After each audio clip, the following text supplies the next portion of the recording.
I decided to go find a couple of artists to rap, you know, over some of the tracks that I had. And I needed some money to go into the studio. And there was only 2 people that I knew with that kind of money that would be willing to invest into something that I, you know, some idea that I had. One was EAZY, the other was Layla. E&I, and the NWA, we go back before music, before the first record was released as an NWA or EAZY thing, anything like that. I knew Dre. Dre stayed down the street with his cousin and whatever. He used to be there. And through that relationship, I met EAZY. I called EAZY and Layla over, sprung the idea to him like, yo, let's make a record, let's do a company, the whole, and let's put it together. So EAZY was with it, because EAZY always did music and what have you. We used to make our little tapes in the back of his house and everything. I knew Cube, and I liked the way Cube wrote, so I asked him to write a song. His group was like that. You from LA, we from New York. Ain't nowhere in the world is a LA dude supposed to write New York rappers' rhymes, and it was a big argument. And the song was called Boys in the Hood. So EAZY, now Dre told EAZY, won't you do it?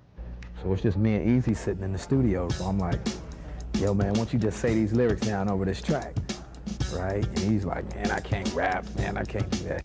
I'm like, just do it, put your glasses on, cut the lights down, let's do it. EAZY was like, I ain't no rapper, so it took him about 3 days to convince him to do it.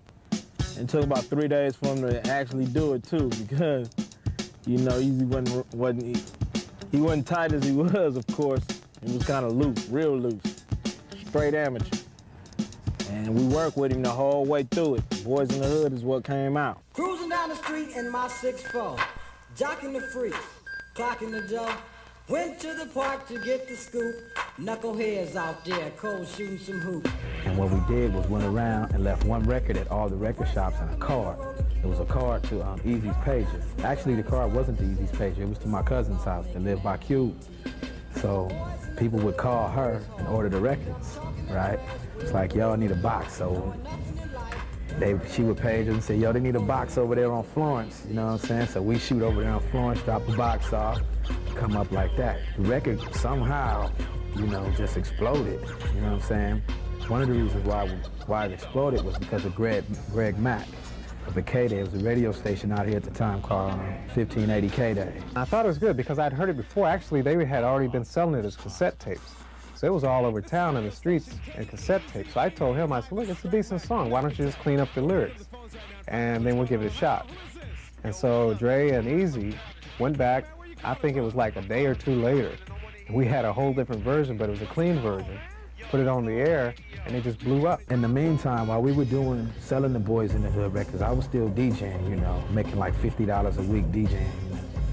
So when me and Cube used to hook up in the garage, and we would practice a routine, a show. What we would do was just take like the hit song that was out at the time and make it dirty. That's what gave us our style, you know, performing at clubs like Dudos and stuff like that. We would take songs and flip them around like Roxanne, Roxanne, we made it Diane, Diane.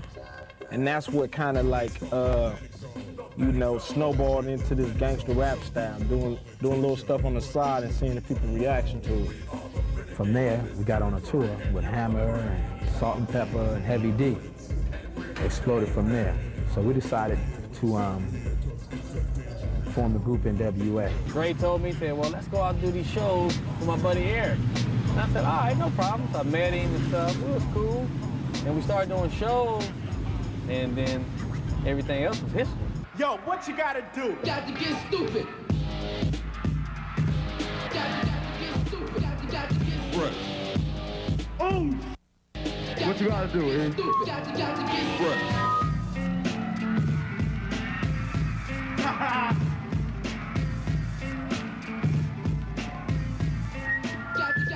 Right. Yeah! Make some noise for EAZY, motherfucking E. Compton's in the house.